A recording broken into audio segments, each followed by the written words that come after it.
Hi, welcome back to another Legends of Runeterra archetype review. Today we're going to be talking about the Fiora Shen barriers list. One of my favorites. Might not have seen as much play in set 1, at least consistently throughout the meta, as much as maybe I'd like, but it's still very strong in what it wants to be doing. And at the end of the day, it's very nice to have currently the only alternate instant win con in the game, and such that if you have Fiora plus Judgment and the right conditions, you'll just win the game on the spot. And quite frankly, there are some decks that just don't have an answer to that. So you do find yourself in kind of these auto win situations. Is it going to happen every time? No. Does it feel good when it happens? Yes. I think there's like 3 in a row that I hit on stream where it was just Fiora into Judgment. It feels great. But really, what does this deck do? It's very challenger heavy focused. There's barriers which prevent your units from taking damage. And of course, just like these value trades as you're going to be playing throughout. So if you really like the Demacia type of play things and just swing face type of style, but want a little bit more control over it, then this is definitely the type of deck for you. I really do hope this gets more support in the next set just from the different barrier options. There's been some speculation this would be way over the top, but for example, a card that would say whenever you play a barrier effect, draw a card. It would have to cost a lot and all that good stuff for balancing reasons, but something that really helps give this archetype a little bit more of a push.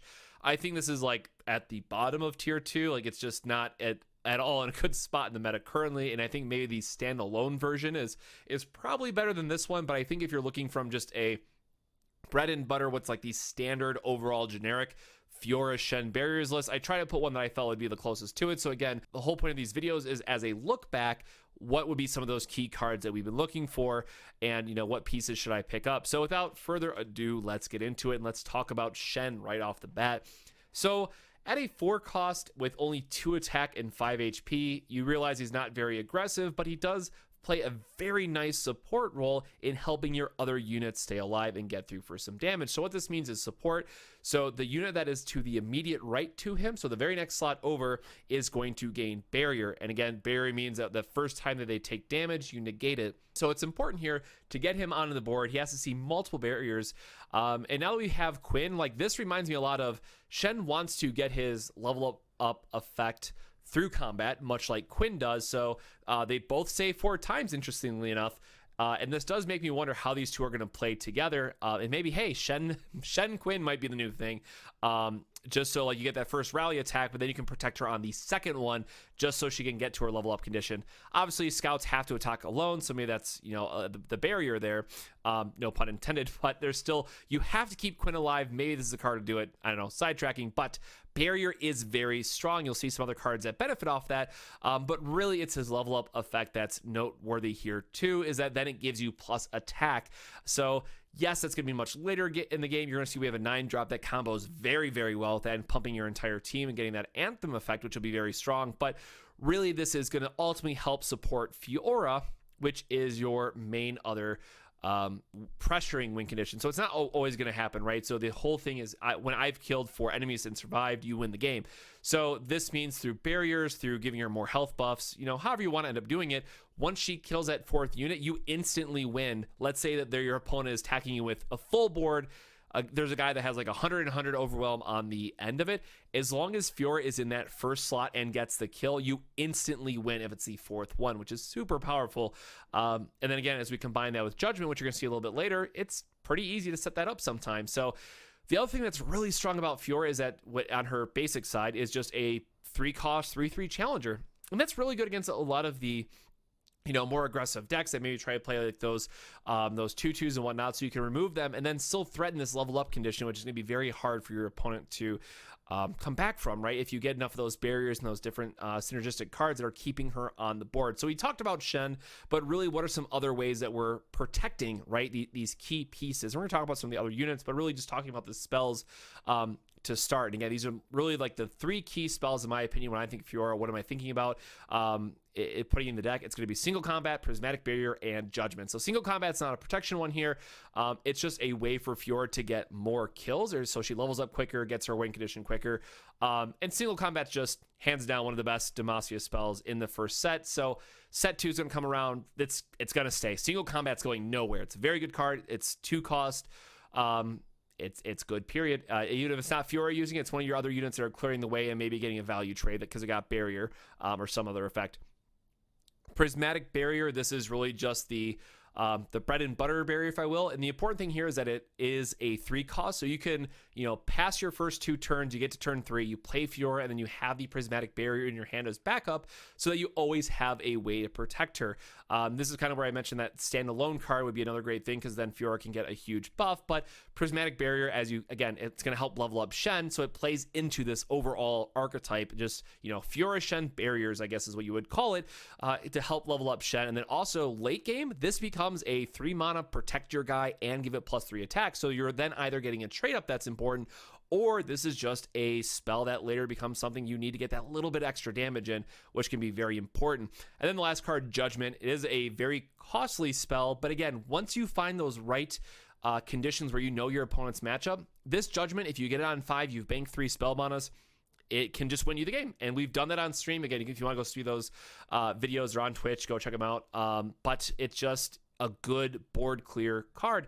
And even beyond that, right? Obviously, best case scenario, you're getting Fiora on the board, you get the Judgment, you level up, it's all flashy, you win the game. Great.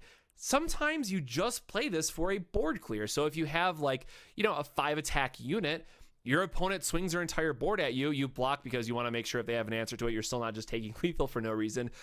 You line it up and you play Judgment. If they don't have an answer for it and you just clear their entire board, maybe they paid out a lot of resources into that attack, you're suddenly in a position where you have a super strong open attack on your opponent's next turn that you might be hitting them for 6, 7, 8 or more damage, right? And it's just such a good card in what it wants to be doing. So I really love Judgment. And kind of a side note, I really think there's like a Demacia Noxus deck is what I really want to see happen in the next set, where Judgment becomes like another board clear card. Another video, another time, but I think Judgment will just be something that's here to stay for a while. And then also just fun trivia thing, it's Garen's champion spell, so that's just another way to get more Judgments into your deck. So 3 key spells, I think they're very strong for it. Set 2 is right around the corner. I'm not expecting these to go anywhere at the end of the day, so I think that's very strong to get. Judgment is an epic. Now, depending on the meta, you might want 3. There was a time we were playing 3 Judgments, believe it or not. But I think 2 is okay. So save up your wild cards, think about what decks you want to be playing, but keep in mind Judgment is very expensive at an epic, and it can be hard to get if you're just getting into the game. So keep that in mind as we're going through the rest of the cards. But what about units, right? We've talked about the key champions, we've talked about the spells, but what else is out there that you're really playing with? And there's a lot, right? So we saw there was a Karma Fiora list, there was the standalone Fiora list, and there's this one, which I think again, Shen Barrier is the key of it, is what we're focusing on. But there's been a lot of different, how do we save Fioras, right, as a key theme, and it really comes down to these 3 cards. War Chefs, it's just great for giving her +1/+1. It is super important in playing around like early Radiant Strikes where your opponent might have it. So huge benefit there. Bright Steel Protectors, this is usually played obviously after you have Fiora on the board if you just want a free barrier. And the 3/2 it is really great against the aggressive decks as well, for just if they have something that has a little more health on it, you trade away. So you put a barrier on Fiora, she's going to kill something, you attack with Bright Steel, it removes another unit, that's perfectly fine. And then the last one is Blade Keeper, which just grant an ally +2/+2. And I think Blade Keeper, obviously a case again where you put on Fiora, she's going to get bigger, obviously that then helps her. She starts as a 3/3. She then becomes a 5/5. So then if they're playing like Hearthguard, which is the 5/5 from Freljord, right, now she can start trading against those where you have a barrier and then you kill it. So this card overall is just very strong. But honestly, there's been some games where I've just put it on Shen, right, to give him 4 attack because Shen has pretty low health and he's suddenly a very beefy unit that then is always, plussing the unit to the right of it if he's leveled up. And then if you think you can have like War Chefs into Shen into another unit, and you have a very aggressive attacking line, and then you still have other effects on top of it that'll help make sure your units survive. Or if you just have a single combat, you can blow them out with that. There's so many tricks that you can do with this list, but I really do think Blade Keeper, obviously great for buffing Fiora, but I think it's selling him short if you only focus on the Fiora interaction and not everything else that he can do. So Blade Keeper, this is a card that it's really going to depend on the type of deck that you have. I think all Fiora decks will probably play him going forward, at least for a little bit. But in set 2, I think this is one card that might start to, flex out depending on what other key Demacia cards that we end up getting. And then from there, I talked about the 9-drop. I love Bright Steel Formation. And this is an important one that you still get the on-play effect, but it's really hard to resolve some, 7, 8, or 9 cost cards with how prevalent Ionia has been. But again, because this has the on-play effect, even if they have the will to bounce it back to your hand, you're still getting value out of it. And again, when Shen levels up, anytime that you see a unit get a barrier, it's going to get +3 attack. So this is play and attack. And if you set up a board state, this is now granting your entire team, right, +6. And they're most likely not going to die in combat. So it becomes I play this, I attack, you better have something insane or you're losing on the spot. And obviously all the high-end drops should be that, right? If you're trying to resolve, like let's say Ladros, they have to be impacting the board. But again, Bright Seal is just so important because even like late game, let's say you've struggled to level up Shen, they've been bouncing it back to your hand back and forth. Usually you're going to build up a board state where you play out Shen, the next turn you drop this on 9 and you automatically level up Shen and everything's going to get buffed. You're like, all right, here we go. We're going to attack you for a ton of damage. And again, just 9/9 stats is beefy. It's like the quintessential Demacia. I'm a big dude. I'm protecting all my guys. I'm smashing your face. So I really like this card. And I think that, this is kind of where it splits, right? If let's say a new Demacia or Ionia champion comes out that works better with Shen, like this is Shen's key combo card because of just how well it works, where it might partial off from, let's say, Fiora, where she just has more like the one battle tricks. You go standalone, single combat Prismatic Barrier. But this card's great. It's so strong for what it wants to be doing. And just giving your entire team, again, +3 or +6, depending on if you're playing and attacking or just attacking, is really going to help end the game on the spot. So this is a card that I honestly have not played a single time before 2 days ago. And now I love it. I absolutely love it with Shen. I don't think it saw any play in some of the like first couple weeks Shen list, but then I think it was, I feel like it was Petrify that made a list that had this, and I forget who had it, this version of it originally, so forgive me. But they put it in there, and you really got to see those powerful swings come about, and I just instantly fell in love with it. So again, I'm hoping that this is a card that stays around for the next set, just because of how well it works with Shen. But I want to see more cards like this that are just big guys, get the barrier, get the effects, and can really help push through some of that, like the barrier archetype, as I keep calling it.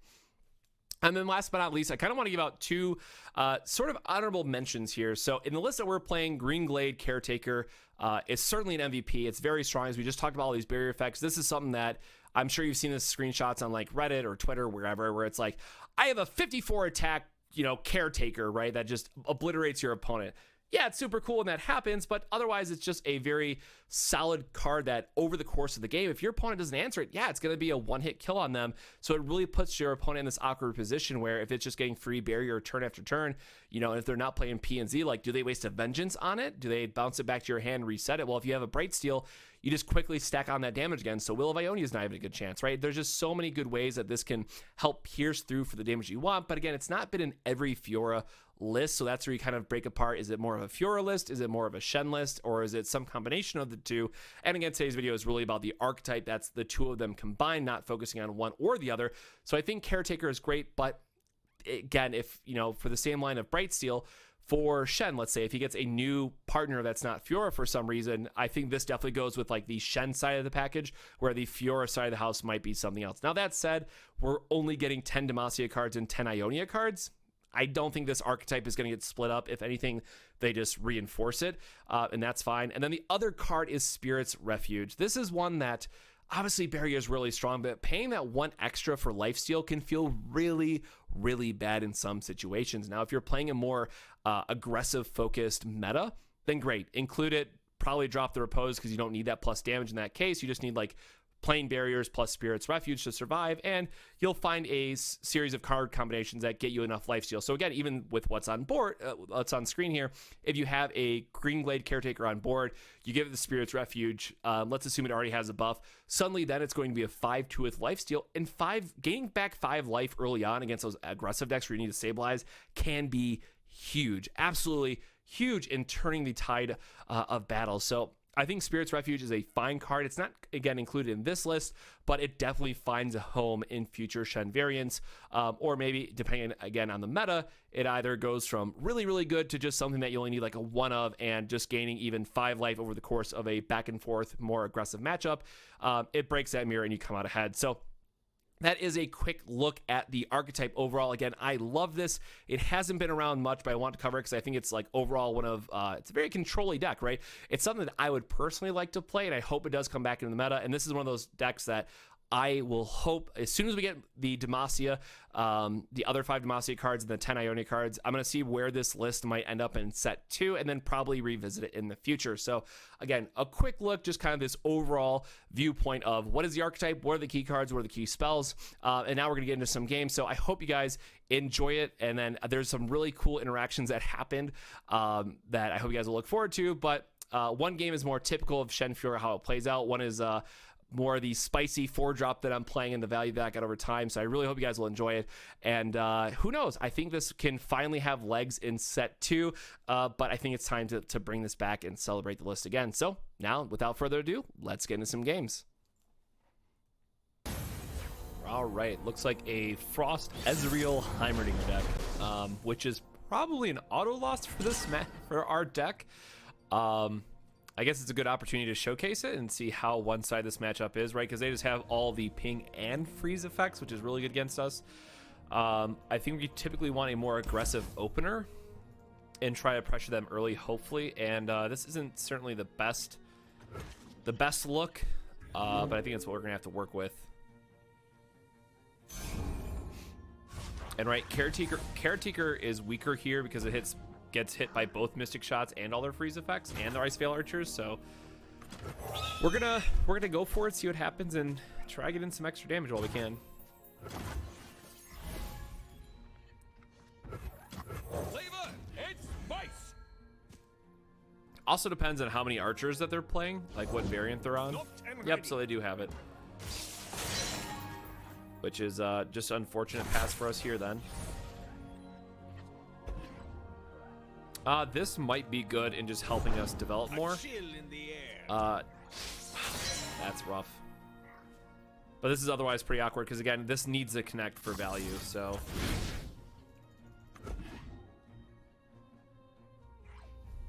Leaping into action. And just banking, one here really doesn't do a lot for us.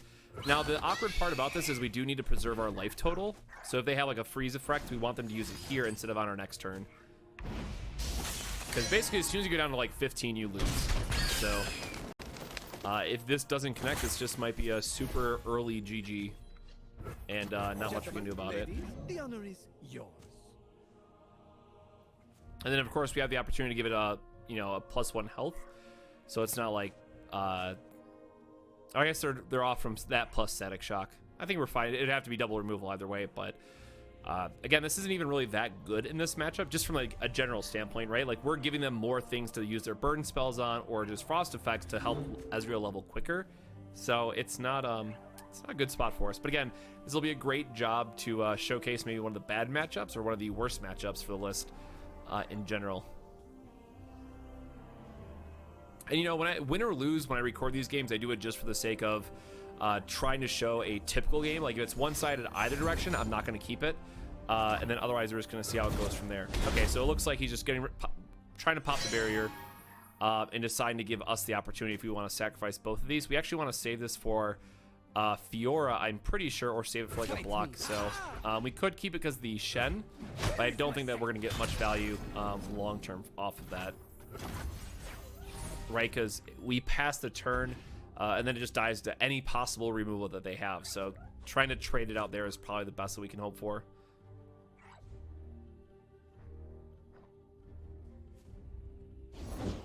They're out there. I'll spot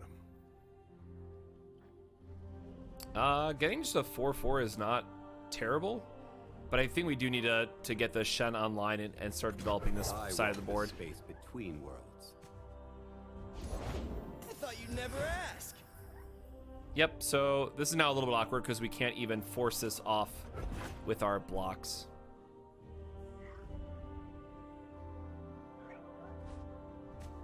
I guess if they pass you, it's pretty. I can't imagine they pass up this attack since Ezreal is just free damage. But we probably should have played the Caretaker anyways. Just so on our next turn we can do like Shen into it and then ping this with single combat.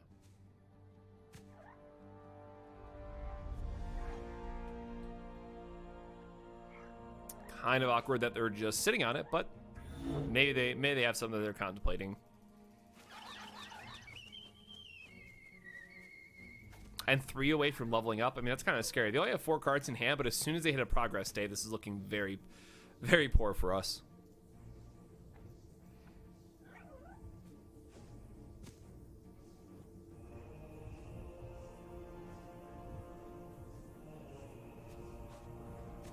All right, well, this really feels bad now because this ruins what we want to do. Like, I guess it's a good thing we're not taking the damage, but they must have went AFK or something. Okay, well, I guess this is probably the best possible opportunity because if they have, I guess it could be Get Excited plus Mystic Shot, but they're probably going to try to burn it. I'm going to hope that they have like a Thermo Beam. So I go. Okay, so I think they might have just dipped out. My life forever. No? The biggest debate of all time?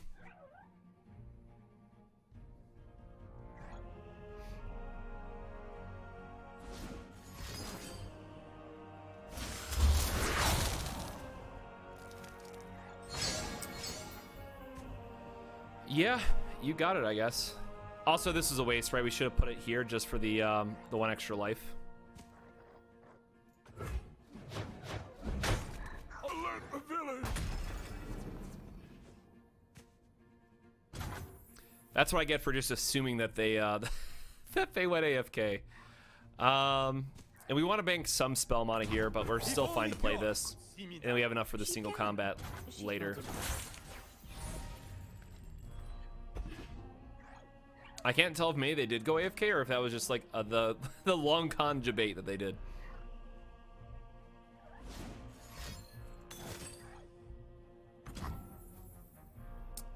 I mean, yeah, because now if it flips, I mean, we can't do anything about it. If they have one more, if they have literally anything else, right, in response.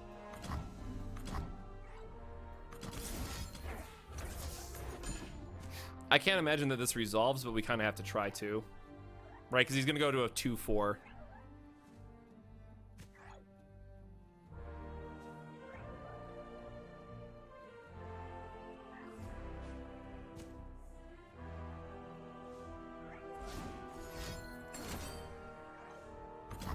Yep, never lucky. And I guess we can barrier just to try to keep it alive, or we can try to keep the Shen alive instead. But we'd have to get 2 more barriers past that. We don't have any in our hand. So you'd have to like top deck another barrier. I think we have to just save the Fiora. Like we have this as a challenger potentially for the Ezreal, but he's gonna have enough to hit another Mystic Shot anyways. Okay, so our opponent has literally all the answers, and he's gonna level up. So that's kind of a misplay, right? Like he shouldn't have wasted the second one. Like he's not gonna get punished for it, which is, you know, of course, just my luck. But For the honor of my house. oh, One shot, all skill. he now still has a Mystic Shot in his back pocket. Then he just sends face then.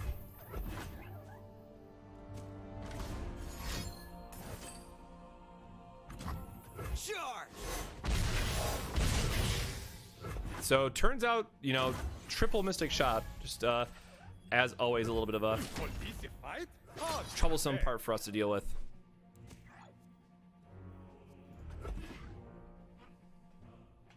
Stay back.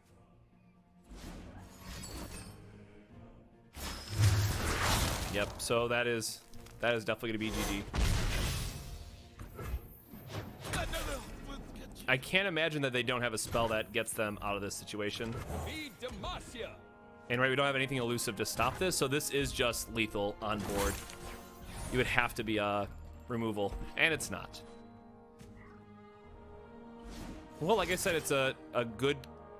Yeah, we're just dead. It's a good opportunity to showcase that list just because it is such a bad matchup for us that the one thing to understand about set 1 is that every deck has some type of counter to it. This is a new screen. Some type of counter to it, so don't get discouraged.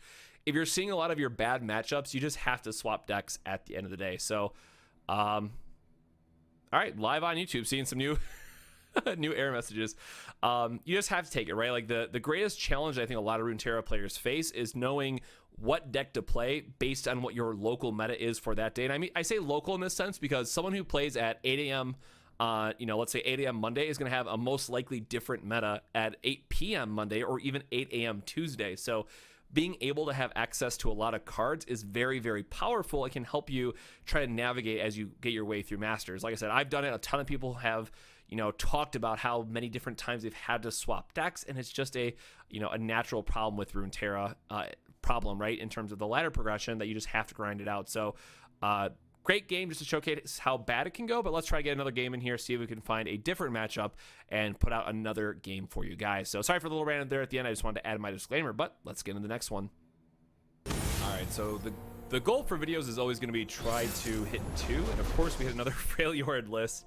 But this is Reckoning Ash, which is also something I haven't seen a little bit, so this will be another good opportunity for us. And this is pretty solid, minus the Key Guardian, I guess, because it doesn't line up with our curve, and we get to attack on 3, so that's probably a free shuffle here. And we'll see if they hit their assessors and they hit their draw engine. This could be very bad for us, but the War Chefs does help us get pushed out of the Brittle Steel range, which can be pretty good. But otherwise, we do have to be very nervous about the various frost effects that they're going to hit. Decent opener, not best. We definitely want to see some kind of combat and some kind of barrier off the top. And once again, our opponent is deciding what they're going to do. Perfect.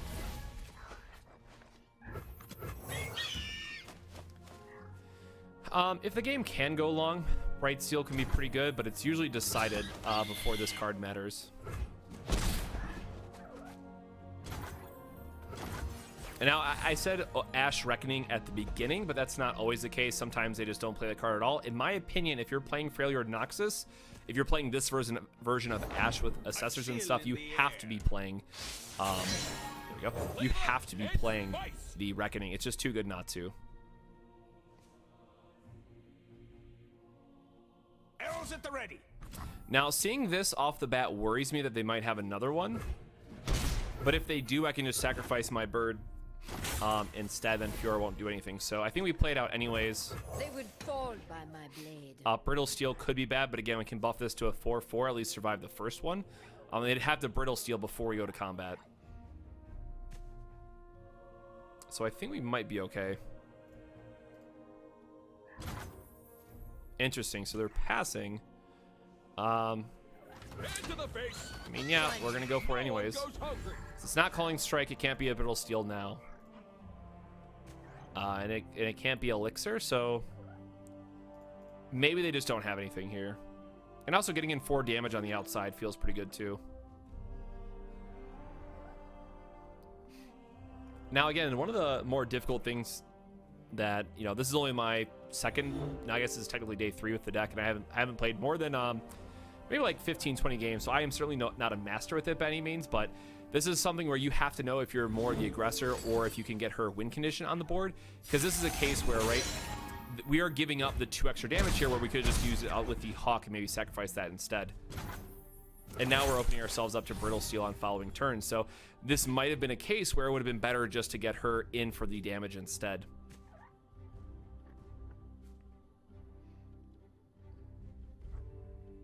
Also, this is really nice that we're just going to start creating free value engines too now, since we have double Challenger. Well, I guess triple, right? But we have 2 different things that are going to hook before this does. A true Freljordian welcome. Yep. I mean, I guess we can just let them attack, and then maybe this ends up blocking anyways. For the glory and beauty of House I kind of want to make sure this gets through for damage, so if they take a block knowing that we're going to barrier up here anyways, maybe that's fine, or maybe we're just going to end up taking 6 here. Won't miss. I think we're fine with getting rid of one of the birds just to make sure they don't freeze this in the next turn.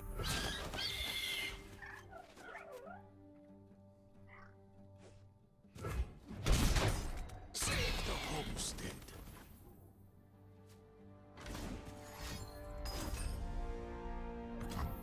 Yep, calling strike's really good.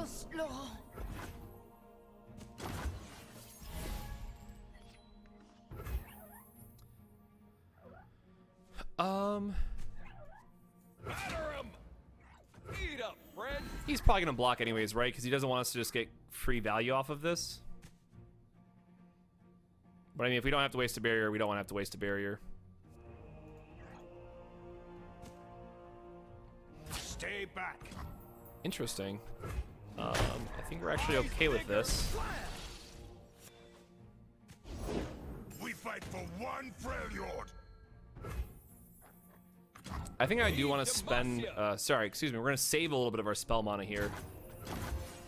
Plus we have the repose on this, so we can get another challenger. I hate that this is one of the challengers you can get. Like, against aggro decks, this would be really good, but against the Freljord list, it's not doing a whole lot for us. Not as much as we'd like, maybe I should say.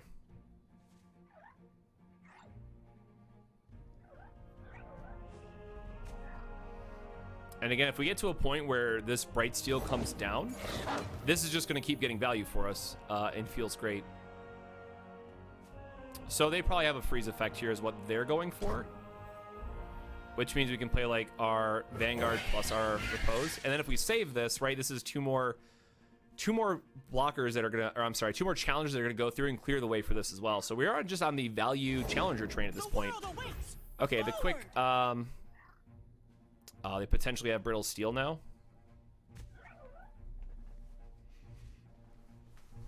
So technically we want a single combat then. We can do single combat plus barrier to kill this, then we just have the 5/5 to worry about.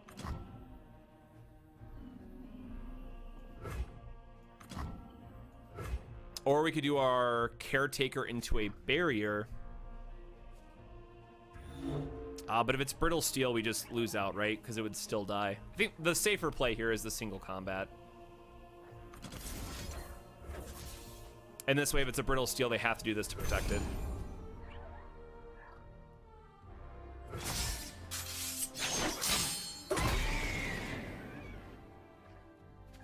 I don't think they just offer up this by itself. To victory. Maybe they do. Okay, well... I think we can take the 5 and get him on the swing back and just throw this to the outside. Using the single combat leads me to believe that they don't have the Brittle Steel. Yep. Okay. All right. This is a wild adventure that we're going on. Feel the sizzle.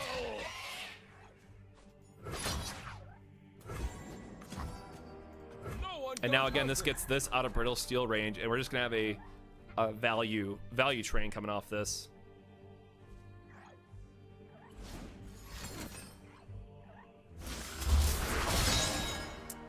Boo hiss. So the Ash is leveled up. They don't have many cards left, and we don't actually have a lot of support, let's say, with this hand. So we could actually just go for the kill on this, assuming that they're not gonna have the Brittle, and then that way it helps set up our board for the Bright Steel. So I think we go for the kill knowing that they're gonna have not much else that they can do with this turn.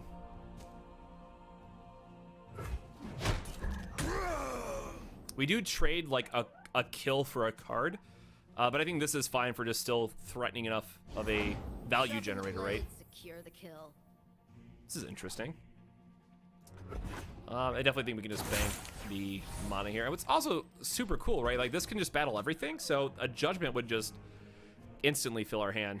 Unfortunately, we're one turn off here from hitting the Bright Steel, but this does mean we want to hit our Green Glade this turn. Smell that? A fight's a cooking. We march as one, an unstoppable force. I am one with the land. Oh, this is... No! No, no, no, no, no, no, no, no, no, no, no! Oh, my memes are... Oh, no! Because it's going to hit this, right? Now instead, we couldn't get a... Oh, there goes our value Judgment play. Ah, bummer. Show me a target. Right, it's got to hit him. Oh, that would have been so good! Why does the last card have to be Ash? Oh, man. Remember why we fight. You're mine.